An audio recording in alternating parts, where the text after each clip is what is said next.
Welcome to the Loam Wolf's Bikes and BS podcast and video series. We're going to be sitting down with pro athletes, engineers, and lots of other industry veterans to talk about BS, bikes, the evolution, history, and where the future of riding might be going. And of course, anything else that works its way into the conversation. Come along and enjoy the ride.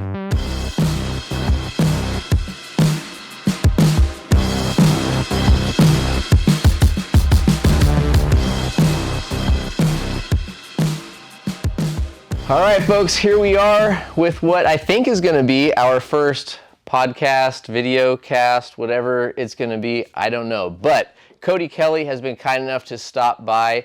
He's here in Bend, what was going to be racing, I guess, the final BME at Mount Bachelor.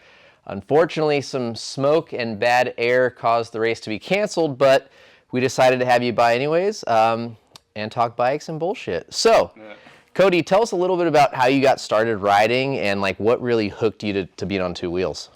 Yeah, so I mean, my dad rode bikes before I was born. He was like a skier at heart, so he just like rode bikes to stay in shape during the summer. But he had like bad ski injuries. He had five ACLs, and he currently has no ACLs in either knee. Oh dang. So he was like, all right, I want my kid to do like, cool shit, but skiing's not his path because like I went down such a bad path. So I ended up on bikes. He took me to the BMX track when I was 5 for the first time, did my first race. Dang, and so you got a super early start racing. Yeah, it's been two wheels only ever since. He started racing BMX like 6 months after me. So he was like riding mountain bikes and stuff at the time, but like he did that with like his buddies, and then he would go to the BMX track with me. And then I didn't really get into mountain bikes till I was like quite a bit older. I rode them here and there with him, but I honestly was not a fan. I just loved the BMX track. Okay. But yeah, I kind of got into the mountain bike scene when I was like 16-ish, 17. Okay. But What kind of hooked you? What was your first like mountain bike experience where you're like, I could see transitioning to this? honestly, it was kind of like the group pressure of, Okay. So like I grew up with Mitchell Pilato. Okay. We met each other at the BMX track when I was like 6. I had been racing less than a year. And like he just kind of integrated into my family. Like he was like my dad's, other son. He was like my big brother. And to this day, like he still kind of views my dad as like his other dad, Yeah. But he transitioned into mountain biking like a year or two before I did. Okay. And my dad would go riding with him all the time, and I would be like training for BMX. And I went through some pretty bad injuries at that point in time, because that's when I thought like I wanted to go to the Olympics for BMX. And I like those Olympic tracks dude, I don't know if you've seen them, but they're something else. That 3-story tall starting hill, and like just it's demanding of your body. Like everybody gets gnarly injuries in that sport now. Unfortunately, because it's like you're going 40 miles an hour on a 20-inch with no suspension and like little rim brakes, like with 7 other dudes next to you that want your neck. Yeah. Like, so, anyway, Mitch was like racing mountain bikes, and he was like having good success in the 4-cross world, because 4-cross was still a big thing then. Right. Like he stood on a World Cup podium, got second in Bromont when he was like 16 or something. Yeah. And I was like still racing BMX, and yeah, like I said, my dad was going and training with him and stuff, and I was like still going to the same kind of BMX track I had been to for over a decade at that point. Yeah. So I just like, I missed my brother and my dad. I was like, dude, I want to do this. And I honestly still liked BMX more, but with the big injuries, like the direction of the sport, I was just like, I need to transition into this. And thankfully at that time, like slalom and 4-cross were still a thing. Like 4-cross was fading pretty hard when I got into it, but it put my name on the map, because it was like so like relatable from the BMX world, because I was honestly pretty terrible at downhill, like getting smoked in like Cat 2 downhill races. Yeah, but the gate racing you were all right on. Yeah, gate racing was good. I mean, as long as the tracks like suited a BMXer, which most of them did back in those days, for sure. What was your first mountain bike? I mean, when I was a Grom and my dad wanted me to ride mountain bikes, like when I was saying I didn't really like it that much, I think he got me a Specialized Hot Rock when I was like probably 8 or something. Wow, that's funny. Circle. Yeah.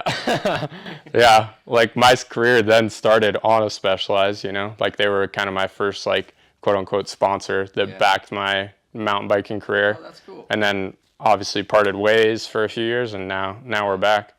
So when you got back into mountain biking in those, I guess, teenage years, right? Yeah. What was your first, I guess, suspension or modern mountain bike? After the Specialized Hot Rock, I got a Kona Dog when I was probably like 11 or 12. Okay, I'm sure some of these guys have had some Kona Dogs. Yeah, that thing was sick. I sent that thing off so many stairs to flat. Like that's all, that when my dad got me a full suspension, that's what it was all about. Yeah. So when I first started racing, I rode Mitch's hand-me-down bikes. Okay. So at the time he had just signed with Canfield Brothers. Okay. And I got his Intense Slopestyle, I think it was. It was like kind of their middle groundy bike between like a single crown and like a downhill bike. Yeah. And I raced that a couple of times. What was that? Dude, I'm forgetting the name of what that thing, the Hammer. Yeah, I thought it was like the best thing ever. Yeah. Because I hated going up hills, you know. Hated it. Yeah, it's I guess an earned love, right? Oh yeah, now I love it, but Fun.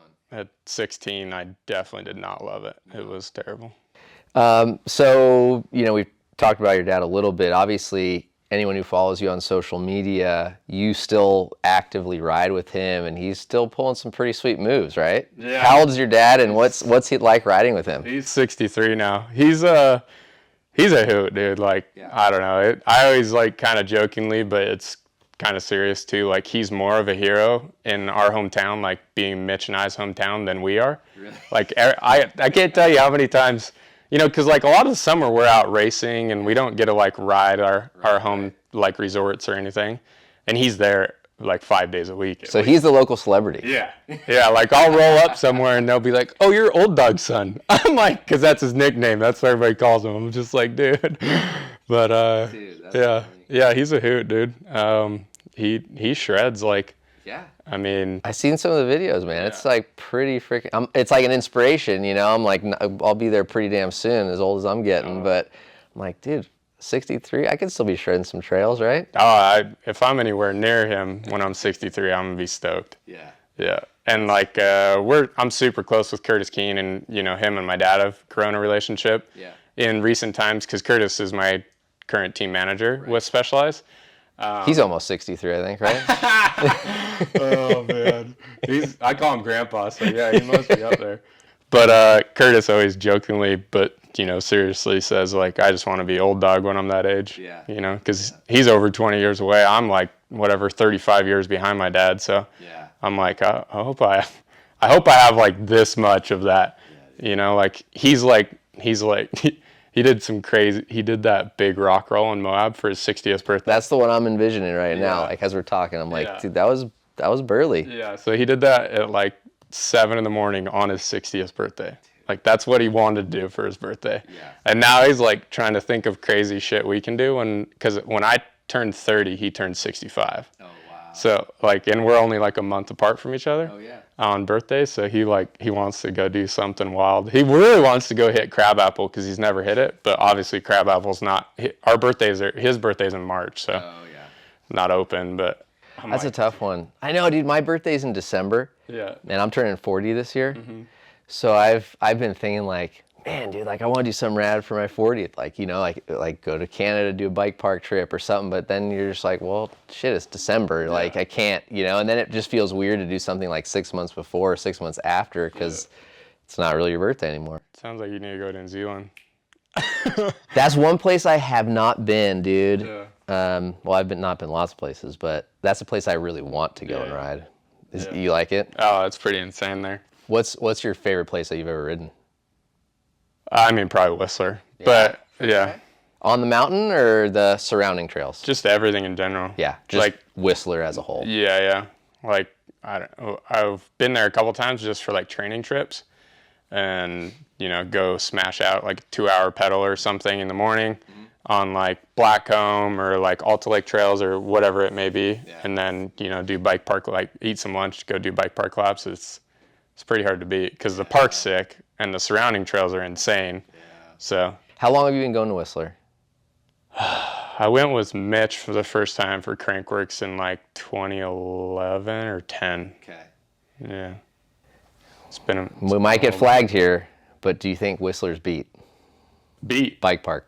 Like beat down. Yeah. Like a little haggard, a little run down. Rough. Yeah. I haven't been there since pandemic, so. Yeah, me neither. Yeah, but it definitely is. Before the pandemic, though, it was, I mean, dude, some of my favorite trails, you know, like Goats Gully was always one of my all-time favorites there. Yeah. And like that trail used to be dirt. And, you know, it was just steep and roots and dirt. And now you're like riding in a trench that's this deep and you're like all the way down to the rock, you know? And it's just so different. And I know that just is part of traffic, right? Yeah. And people wanting to go ride this amazing place. But part of me keeps saying like, Whistler's dead, dude. Like we need to find the next spot. You know what I mean? Yeah, for sure. I think I've been going there since like 2010, 2011. So like, it was a big difference over those 20 years, you know? Dude, the growth in cycling alone in that time period, like mountain biking specifically. Yeah.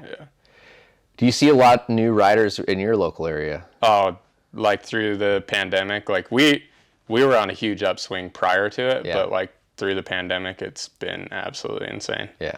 And for those who don't know, where are you located? Salt Lake City, Utah. Okay. Yeah. And what do you mostly see in people riding, like new bikes? Like, are they on short travel, enduro, e-bikes? Like, where are you seeing kind of the trail category, I'd say. Yeah. Like that 130 to like, you know, maybe 150 range. Mm-hmm. That's kind of the most popular for sure. Yeah. And are you stoked to see more people on the trails? Oh, for sure. Okay. I mean, there's the other side of the coin, like you're talking about. All of our trails are getting discovered, B, getting shit kicked. Like, but it is what it is at the end of the day. Like, the sport needs to grow in order for us to do what we're doing. Totally. Yeah. And like my whole hope is, right, like, you know, you look at a freeway or a road, like if there's traffic 24/7, they're going to take that road from 2 lanes to 3 lanes, right? So I'm hoping if trails are packed, instead of having 50 miles of trail, we're going to have 75 miles of trail. In Utah, it's already happening. Yeah, like that's cool. Everywhere. I mean, like southern Utah, like Moab, Salt Lake especially, like a lot more trails.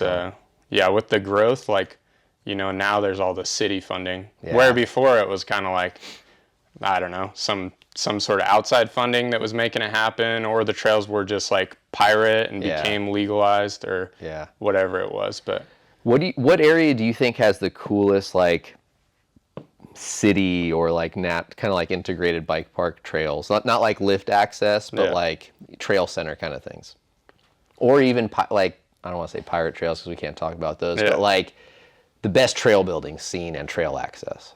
I mean, it depends on what you like personally are after, right? Mm-hmm. Like Salt Lake has just boomed with flow trails. Okay. Which when that was happening, I thought it was the sickest thing ever. Yeah. But now I'm like, man, I want some technicality. Yeah. But I mean, I don't really know like somewhere I've been recently, at least that I can state the name. Yeah. Bellingham's pretty sick though. Right.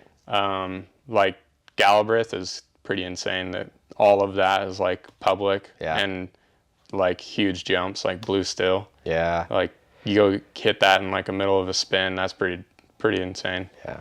I've been hearing, you know Norm Fazzari guy? He just called me a couple of days ago and we were just talking and trying to figure out like locations maybe for the next e-bike shootout. And, you know, like, would you come back to St. George? Which I totally would, but people want to see us not just testing bikes in the desert, but, you know, in the winter when we do those shootouts, it's hard. But he was saying that Vegas has got a lot of new trails, specifically, I think, in the Blue Diamond area. Yeah. Have you heard of that? I have not ridden Blue Diamond for a long time. Okay. So, funny thing about Vegas, because it's rideable in the winter, I actually, before I was like getting paid to race, I lived down there in a trailer park with my old man because he works remote. Okay. And I worked at a bike shop for 2 winters. We lived there for another winter too, but I didn't hold a job that winter. But I rode bootleg like every day because we were right there at the base of Bootleg Canyon. Okay. But yeah, I rode Blue Diamond back then, and it wasn't necessarily anything to write home about, but I have heard that it's gotten a lot bigger. Yeah, I think there's a trail like Bone Shaker that Norm was telling me about. I don't know if that was there when you were around. I don't think so. Dude, I looked at some videos. It looked pretty sick. Yeah, when I was there, it was like strictly blue trails. Okay. Yeah. Okay. Which they were like fun, but there just wasn't a ton of vert. But they're like, there was the hill there for the vert. They just hadn't built on it yet. So. Have you been out east much, like ridden Canoga or Windrock? I haven't. I've ridden Windrock. Okay, but not Canoga yet. No. I want to get out there a lot. Hey, I want to just go do a riding trip, because both times I've been to Windrock has been for the Tennessee National. Yeah. This year and last year. Which that's the one thing that's sick about Enduro is like you get to actually see multiple trails and like kind of, ride like a lot of what the area has to offer. Yeah. But I want to go just like do a road trip out there. Yeah. And like, dude, Knoxville's sick. Yeah. That was where we did our last shootout, and the city's infrastructure, and I mean Windrock is rad, and then right down the road like a couple minutes is Windrock XC. Yeah, those trails are sick. Dude, so rad. But then Knoxville has like their urban wilderness, dude. They have so many miles of single track, and it's really good. Oh wow. Like super fun. Yeah. But Canoga's on the list, I think, for our next trip back east out there. So. Yeah, Nico's just chipping away out there too. Sounds like I just saw a post on Instagram a couple days ago. Some other new bike park he opened like across the street, or is working on right now from Canoga. Damn. They're gonna like host an enduro race to kind of open it up. Oh no way. Next month. Man. Yeah. That'll be cool. So. And what's rad about that spot is you can e-bike it, which is rad just for self-shuttling. Yeah. I mean, that's kind of how they promote it, right? Yeah. Yeah. I think so. Yeah, that's sweet. But speaking of e-bikes, you brought your SL today. Yeah, the old Kenevo SL. It's probably this and the normal stump jumper, the 130 stump jumper, battling for probably the best bikes I've ever ridden. Most fun bikes I've ever ridden. Really? For sure. Okay. But this thing's blasted. It's a sick bike. So speaking of fun, I would say that you're probably one of the most fun riders, or at least it looks like you're having the most fun when you're out on the trail. Yeah, thanks. Style. Dude, I try to tag you every time I try to bust out my little Cody Kelley Euro tapes. What is the secret to unlocking that? I got to get there, dude. I've had so many people ask me over the years. I honestly, I don't really, like, because there's like the scrub Euro. Right. That like a lot of people are super good at now, it seems, for sure. But then like the pop Euro is kind of like a different thing. It's kind of, the pop Euro is the one that I don't really know how to like explain. Because like, if you watch, like, there's a lot of other riders that are good at it too, for sure. But like, you almost like table the opposite way of like how you crank it to begin to start the motion for whatever reason. Right. So yeah, it's like kind of like float off the lip this way and then like a heavy crank. But most of it's done with your arms for sure. It is more like pulling than some of the other stylish tricks, I guess. Yeah, right? for sure. Not that I'm like a big trick guy, but so I don't know if I necessarily know, but. Well, but it's always fun to watch you. Smooth, Thanks, smooth in style, right? Yeah, appreciate it.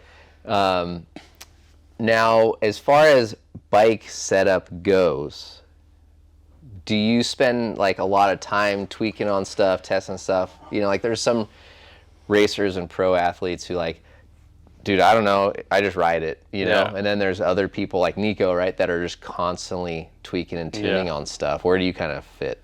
Probably like a little bit more middle ground. Okay. Before I was working with my mechanic now, Joe Benattina, so him and I partnered up when I rode for Alchemy. The first year was 2018. And I brought him, luckily he came to Specialized with me, and we've been together ever since. So we're on like year 5 or 6 now. But he owns a bike shop in Orange County, and that's like what his shop specializes in is Bike Code Pro Tunes. Yeah. So that said, like the point of saying that is he's super good with suspension. Yeah. And he's kind of like, at first he kind of honestly like held my hand. I was pretty clueless and kind of like showed me the ropes a little bit. Now by no means can I like build one of these things, but Yeah. I know a bit more, and like our communication over the years has just like grown, as like we've evolved as like kind of a team. Yeah. And like when I say stuff, like he knows what that translates to on like compression or rebound or whatever it is. But I've definitely gotten a little bit more finicky just with my knowledge, like growing. Just because like now that I know, like sometimes, not all the time by any means, but like I know what to change in order to be more comfortable. Like, why would you not spend time on that kind of thing? Sure. And Motion Instruments actually has helped me out a little bit, like, gotten me a few kits over the years, and Joe and I have, put the telemetry stuff on the bike and done some studying on that. And that actually, when I was on Alchemy, was super beneficial. Because I like to ride. If I don't have Joe and I don't have like the telemetry stuff on, well, I'll go down like a rabbit hole of like running my bike way too choppered out. Yeah. Because I just like, whatever reason, I love a ton of sag and a stiff fork, like a ton of sag out back and a stiff fork. That's interesting. And I'll like go down a rabbit hole, and like my bike will just kind of stop working because my fork's not even moving and my shock's like bottomed out all the time. But have you figured out why you like that? I think it's because bikes used to be so steep. Like the Geos used to be just not capable of the speed that we were trying to push on them. Yeah. And now that's like why it's a rabbit hole for me, because bikes like Geos progress so much. Right. Like you don't really have to do that anymore. Yeah. But BBs used to be high, Yeah. and head angles used to be steep, and it was just like that was the way to slack it automatic out. eject button. Yeah. So I just choppered them out to like try to make it comfortable. Where do you sit in the camp, I guess, of modern bike geometry? How tall are you, and what size bike do you ride? Let's start there. Well, you can be a dead giveaway where I sit, but I'm like 6'1"-ish, and I ride an XL, quote unquote, S5 across the board. So you like big long bikes? Yeah. Okay.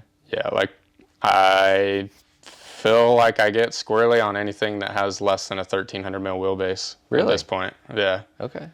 Yeah. Interesting. Yeah, yesterday when we saw you up at Bachelor, we were like doing stuff for like an upcoming enduro bike group review. And I had just come off of riding an extra large Canyon Torque 2.9, which is a massive bike. What was the reach on that? 515? 515 reach, which is well outside what I normally like. Yeah. Dude, the wheelbase is longer than downhill bikes we were putting it on the chairlift with, you know? And I literally, like, right before I saw you, hopped on this other bike that was probably the shortest bike in our shootout. Yeah. And I thought I really liked that bike. And after coming off the Canyon and just instantly hopping onto that thing, I felt like my chest was over the handlebars, like I was just going to fall over the front. Yeah.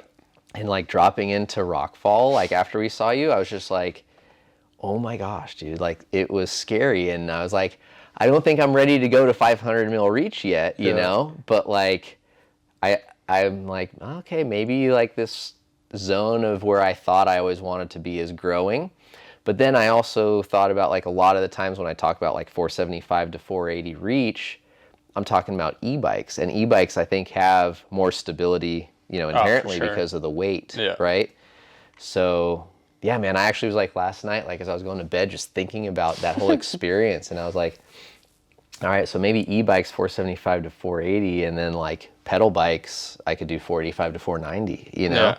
And it was just a weird kind of a light bulb moment yesterday. How tall are you? I'm 5'11". Oh, okay. But like I've always thought I like shorter reach. bikes. Yeah. It's a big reach. It's funny, before, like at the time bikes were progressing, so when I was on Yeti in 2016, I rode a medium SB6. No way. And like, well, you're coming from BMX still. Yeah, like I was just whatever, kind of a kook, didn't know what I wanted.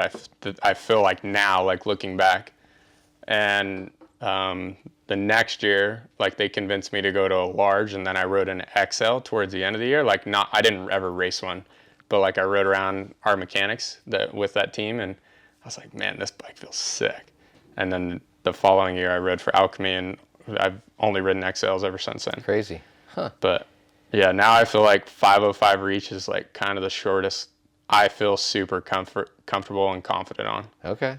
Like the normal stump jumper is a 5. I think it's right in that bubble. I think it's like 505-ish. Yeah. I know it's over 500, I'm pretty sure. Plus I run all my bikes in the high setting, so I get an extra little bit because I'm pretty sure Specialized measures most of their reaches in the low setting. Yeah. How can you run yours in high? Well, like how we were saying, bikes only used to have high BBs. Now, like they're just lower, and I still run a lot of sag. Okay. So like if I chuck it in the low setting, and I'm running upwards of 35% sag, it's not necessarily a good combo. You know, like I'll hit stuff that I'm not really expecting to. Yeah. Yeah, dude, bike geo's gotten weird, man. I mean, you know, we ride so many different bikes that you're seeing all ends of the spectrum. Yeah, and it's, you know, like I feel like it's just like low or lower, you know, and like out here we've got so many like big lava rocks that like sometimes we go out on bikes and I'm just like afraid to pedal. You know, like I'm just hitting like so hard that it's like lifting the bike up, you know. Yeah. What length crank arms do you run? 170 on all my bikes across the board. Yeah. That could also be why I like the high setting too, though, because you know I'm being from Salt Lake and being gone most of summer. A lot of my riding happens in the desert, so like Moab, St. George area. Yeah. So you ride rocks and you want clearance on rocks. Yeah, you don't want a low BB while you're trying to do like tech climbs in the desert, which is similar to what you guys got here. So. Yeah. I know it seems. Do you kind of feel like maybe the bike industry is just going like super P&W, Bellingham, BC heavy in the geo world, and like lots of other places it may not be the ideal setup? I feel like there's been bikes that overdid it for sure, and now it's kind of reeling back a bit. You know, like Specialized produced the previous gen stump jumper, like this. It came out in like 17 or something, but they made like after it was out for 2 years, they made like an Evo version of that, and it was like the full Santa Cruz like campus slayer. Like, dude, it was so low and so slack. I didn't ride for them at that point, but I've always been buddies with Curtis like through most of my career, and I remember he tested it, him and Jared Graves, and it was just like they were just like when you were going straight downhill, it was sick, but you know, anytime you had to pedal, like you were saying here, like they were just terrified to like grab a crank because you're probably going to strike, you know? So sure. I feel like there is bikes like that, and from other manufacturers too, not just Spesh, that have kind of crossed the line, and that I've seen like, you know, I like to somewhat keep up, obviously not as much as you guys do, and you know, like on bike geos, like of what everybody's producing, but I keep my nose in it a little bit, and I've seen it kind of more of a trend now. I feel like it's coming back a little bit. Like even companies like Transition, I feel like their BBs were a little lower, and now like on the newer bikes like the Spire and stuff, it's came up just a niche. I could be out in the weeds there, but. So if Specialized wasn't going to get upset with you, and maybe they don't, but if they gave you a hall pass, what would be like, can we pick 3 bikes that you're really interested personally that you would love to just go ride for a weekend? I've never thought about it too much, honestly. Yeah. I figured, but anything jump out that you're like, that seems interesting or quirky, or I would like to try that? Well, like the Pivot e-bike boys are going so fast right now. Like I'd be interested to ride one of those bikes for sure. Okay. I rode a Marin for a year, and it kind of had like a kind of sort of DW link. Like it was it wasn't a full like Dave Weagle bike, but it was like ish. Yeah. Marin has some pretty cool bikes. Like I don't think it's a brand that's in the front of a lot of people's minds, but they have some pretty cool bikes. Yeah. But I like that bike a lot. Like it pedaled sick, descended good. So DW bikes always kind of intrigued me just because of my experience there. Okay. But man, I'd love to ride a downhill bike. I always joke around people like, cause I used to race downhill, and I had like, you know, a good few years in junior downhill racing and stuff. And then when I turned elite is when I kind of transitioned into enduro. Right. But I always tell people I never actually rode a downhill bike, because the last downhill bike I rode had 26-inch wheels and like a 65-degree head tube angle. Dude, that's so crazy. Yeah. That's wild. It was like the 2014, may have been 2013 Specialized demo. So you've never ridden a demo? Like a modern demo? No, not a current one. Dang. But again, my reach number. That's true. All the demos are shorter. You know, like Loic and Finn ride shorter bikes. So. Yeah, that's so interesting how that works there. Yeah. But I guess it's like maybe it's like the e-bike effect, right? A DH bike is just I don't know. Be a machine. The DH world has like they're kind of on, you know, the short end of the spectrum, and then you got Menard. Yeah. And they're both getting, like, all of them are getting results. Yeah. And it's just like bipolar opposites. Yeah. Menard's rear end's longer than their reach. It's like, how is this even possible? Yeah, that's crazy. So you didn't mention high pivot bikes there on your list of curious bikes you'd want to try. Yeah. To be honest, I'm not really sold on idler wheels. Like, Okay. I don't love the lack of chain wrap. I don't know. It just seems like I never ridden one, but it seems like it's just creating potential for issues. I think on a downhill bike it makes sense. Like, it's pretty sick. Yeah. But where like you're adding, you know, more chain drag, more chain length, and all these things to like a trail bike, I don't know if it's necessarily my jam. So Okay. for like when they first came out, I definitely like, you know, kind of chewed on the toy for a little bit. I was like, oh, this looks sick. Like the Forbiddens and stuff when they first launched looked pretty insane, and that bike still looks insane. Yeah. But I think it would be like, you know, that much more insane if it didn't have that personally. So Yeah. Okay. So for your application then, and the amount of pedaling and riding you do, you don't think you're not like knocking on Specialized door to be like, hey, make me a high pivot bike. no, yeah. Well, and then like, you know, then when you get the idler wheel, you got to run a full guide then too. So like not only are you adding the chain drag of like the pulley on the idler, now you're adding the chain drag of something that we got away from how many years ago now? Like ever since they introduced clutch derailleurs. Right. Which I'm not super into that. Okay. How about weight? Like when you're setting up race bikes, are you a guy that's like counting grams or? It depends on the application. Okay. Like for super pedally races, like we got Ashland, Oregon coming up for the last round of the California Enduro Series, and like that bike, I kind of try to weight weenie out on a little bit, but I also still want it to be like proper for what I feel like I need out of the bike. So like I'm still running like kind of beefier tires on it. Right. Like I'm not running like, you know, like full like grid casing, like Specialized equivalent of like an XO casing. You've got O-chain on your race bike. Yeah. I mean, that adds weight. Enduro. On the Enduro, I don't really care too much about weight. Right. Like, you know, Cush core, downhill tires, like I don't even know what that bike weighs. I haven't seen it on scale in a long time. Okay. I got a tube in my down tube at all times, you know, plus like a spoke wrench, CO2. Yeah. Like that thing's, she's up there for sure. Like high 30s, no doubt. Okay. So durability, reliability are important. Yeah, for sure. They come first and foremost. In my book, just be like, I don't know, the bike's kind of no good to you if it doesn't finish a race, which some guys can ride like super lightweight bikes and finish every race. Yeah. But I'm just, I'm not one of those guys. Plus, I think when the weight's located in the right place, like in your tires and stuff, it's harder to accelerate out of a turn. But when you're going over the lava chunk on Rockfall, she's tracking on that instead of deflecting and, you know, doing weird stuff. So. And you don't have to worry about putting a hole in a thin tire. Or... Yeah, I mean, knock on wood. Still, I don't know if we'll ever completely avoid that one. You know, like slicing. Do you run tire inserts? I got Cush core, yeah. You do? Just in the back. But, okay. Yeah. All right, maybe we'll do some quick fire questions here. Your favorite race you've ever done? Probably Rotorua. Okay. Yeah. Least favorite race you've ever done? Oof.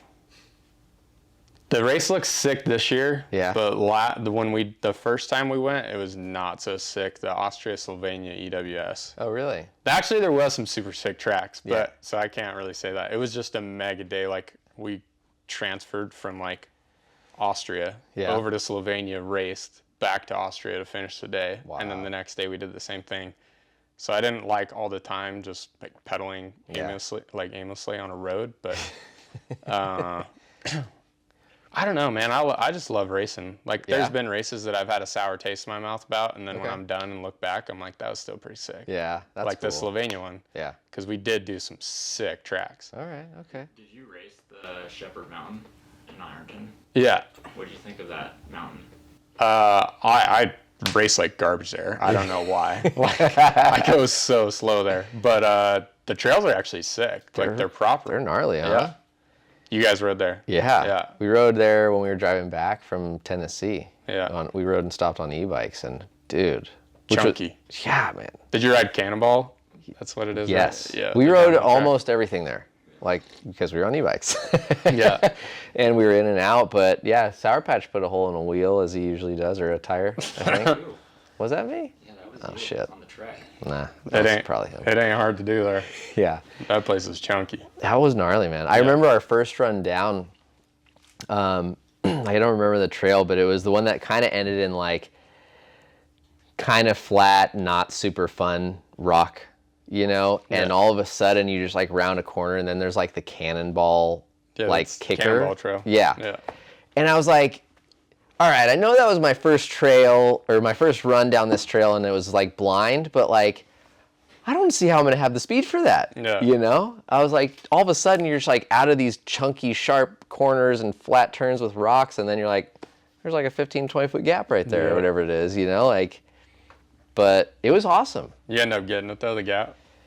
No, we didn't go down that trail again because we were short on time. So we just did a few other trails, but. Word. That place is. I want to go back though. Yeah. And I will definitely be going for it next time. Yeah. So, let's see here. Diet. How serious are you on your nutrition, health? Some guys don't care. Some guys are freaking. Yeah. All the things. So previous to being teammates with Kyle Warner, who I think you know pretty well, I didn't give a shit about my diet. Okay. Eating Macca's, Taco Bell. Yep. And then he kind of taught me, kind of a different program. And with that, then that expanded into being teammates with Richie, who takes it pretty darn serious. Yeah. And he has the gluten thing and stuff like this. So it opened my eyes, and then I ended up figuring out by trial and error that I got a dairy allergy. And then I actually did an allergy test within the past couple of years and figured out I was allergic to eggs. So no way. Now I take it pretty serious because when I cut out dairy, I felt like superhuman. Especially for the first once it was out of my system and I didn't have that bogging down my immune system and my stomach all the time. Yeah. All of a sudden I had all this extra energy and all this stuff. No way. And the same thing with eggs. So. Man. Yeah. I hear so many people say that. Just haven't done it. Yeah. Haven't done it yet, man. Dude, it's good, man. I definitely miss cheese at times for sure. Yeah? Yeah. Dang. So what's the hardest part been of that then? Just I would imagine traveling, right? Because Europe's tough. Yeah. With that, all they eat's bread, cheese. Bread, cheese. Yeah. Yeah, which a lot of their bread too has eggs in it. So yeah. No, I shouldn't say a lot, but some of their breads. So if you ever do eat that stuff, then does it mess you up? I mean, I have different reactions to both. Eggs, just now that I have absolutely no tolerance, because I'm over a year and a half or 2 years with no eggs. Wow. Obviously I eat them sometimes, Yeah. when I don't know it's in the breads or it's in the sauces and stuff like that. But just gnarly stomach ache. Wow. An immediate suppression on energy. That's the biggest thing I feel. Really? Okay. Because that's just how my body responds to illnesses and kind of anything to do with my stomach. Just energy levels just fall off. How do you get your protein? I mean, I eat meat. So, yeah. Okay. Yeah. So you just eat a lot of meats then? I mean, not a lot, but no. Yeah. Yeah. Okay. I eat a lot of vegetables. Definitely. Okay. Get a healthy amount of veggies and fruits and eat a lot of carbs. Man. We burn a lot of carb fuel out there, sugars and stuff. So. Guess that's why you guys are pros. And we're just fucking Joes. Yeah. Who has been the most interesting teammate you've ever had? Oh, I've been fortunate enough to have some good ones, for sure. Yeah. Richie is probably the most interesting one. Yeah. Because when I got on the team with him, he's a year younger than me, so he was 19 or 20. Mm-hmm. And maybe he was 21. But anyway, he was kind of quiet guy. Yeah. But he had a lot of personality, but right. he would only express it in kind of like Richie ways. Yeah. Like, you know, like he'd go play around on his bike and you could just, like, it would be pure entertainment for you. Yeah. Like, you know, you don't know, he might taco Will in the parking lot doing 180s. Like, he just does, he would do funny stuff. But when I was on the team, like, I could tell there was a lot of personality in there. So I'd like kind of poke at him all the time and stuff. And by the end of it, he was just like, you know, now he's kind of like outgoing and like he interacts with fans a lot more and stuff. He's like totally a changed human. So I was like, not that it was all my doing by any means, you know, that was like part of him growing up too. Yeah. But yeah, that was probably the most interesting one for sure. I got a lot to be thankful for though too. Like Curtis Keene has been huge. We were teammates when I was on Spesh back in 2011, 12. And Kyle Warner was probably one of the most influential teammates I ever had because he taught me how to train. Like I didn't train before I was teammates with Kyle Warner. I just relied on whatever talent I had from racing a bike for the previous. I mean, we were teammates when I was 21, so the previous couple years. Yeah, a lot of years, like 16, 17 years of my life. Yep. And you know, Kyle was like, yeah, this doesn't cut it. Like I went and stayed at his house. He let me come and spend like a good part of the winter with him. That's when he still lived in Chico. Yep. And it was like doing gym sessions, you know, doing like structured training rides, like did my first interval, like, you know, so. And you noticed a difference once you went to racing. Oh, for sure. Yeah. That was kind of my quote unquote like breakout year, especially in the enduro world. Like previous to that, I had stood on like a couple of podiums, but it was kind of all by like, you know, by luck. And we raced a lot of flow trails back then, which again went back to my BMX roots. But yeah, Kyle helped me out loads. Like he just, that's cool. He's a good human. Yeah, for sure. He like for him to give me all of his tools, because mind you, we're teammates, you know, and which, you know, builds that aspect of like giving each other your tools. But I didn't have a whole lot to offer him. Yeah. And we were battling for, at that point in time, what was it called? The NATE, the North American Enduro Tour. Yeah. So we did like 30,000 miles in my truck together that year. Yeah. And raced each other like upwards of like 15, 16 times. And we went 1-2 in the overall. And at the end of the year, because of everything he taught me, like he got a little like worn out and stuff towards the end. That he started off like a lot hotter than I did. Yeah. Because I didn't know what I was doing. Right. Like, but towards the end of the year, I started like kind of finding my groove, and Kyle was like tuckered out because it was an insane year. Like almost anybody would have got tuckered out, you know. Mm-hmm. But the points got a lot tighter towards the end. Yeah. And like we're still like really good buddies to this day. So that's really cool. And like, you know, people always talk about mountain biking and how it's different, or, you know, cool, like whether it's Rampage or a World Cup, right? When someone comes down the finish line, it's like, yeah, you guys are teammates, but like you're also competing to win against each other, right? And like you get in the car together and you got to drive for another 10 hours. Like that's race. And like it wasn't awkward, right? No. Or hopefully not too awkward. No. Kyle was always like super mature about that. And honestly, like I learned a lot from him as a human too, like off the track, like just, you know, how to be like as proper as I could, you know, and by no means am I like some perfect specimen, but Well, none of us are. We can just try though. Yeah. What advice would you have for someone who's, you know, whatever, 14 to 17 years old, racing, wants to get sponsored or go pro? Like, what would you kind of give them? You just gotta like have fun with it. Like you can't, like even to this day, like I don't view what I do as a job. Mm-hmm. Like I've learned to love training. I hated it at first, like it was a job for me, but like I've learned to love that.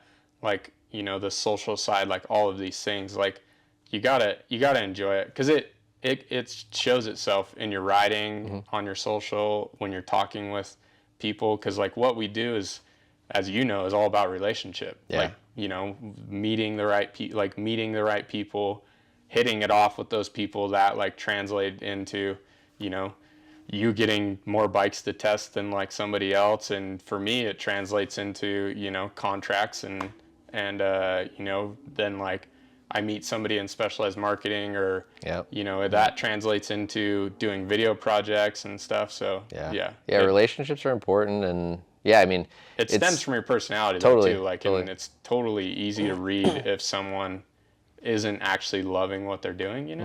Mm-hmm. Okay. Yeah. I feel like there's athletes that have made that work. Yeah. But, you know, a lot of... Maybe not for the long run. Right. And I think it's getting harder, too. Especially because, you know, you kind of have, like, the pinnacle of our sport being downhill. Mm-hmm. And the Frenchies are doing such a good job of being a personality. Yeah. Like Loic and Anne-Marie and Loris. And obviously you got Greg, who's a great personality, too. But, right. And now Bernard's killing it. Great personality. Yeah. What about Dakota Norton, dude? Yeah. Dak's got some serious speed. It's cool to watch him and Aaron do what they're doing, you know? I'm stoked, man. Yeah, because they had a bike that maybe wasn't so sweet, and now they've developed a bike that is like... Works for them. It looks like it works. Yeah. Yeah, so... Yeah, that's pretty rad, It's cool to see both of them on the podium at the closing round, for sure. Yeah. So speaking of, like, stuff's getting harder, you know, brands obviously have to pay athletes, and there's just lots of ways that companies advertise themselves these days.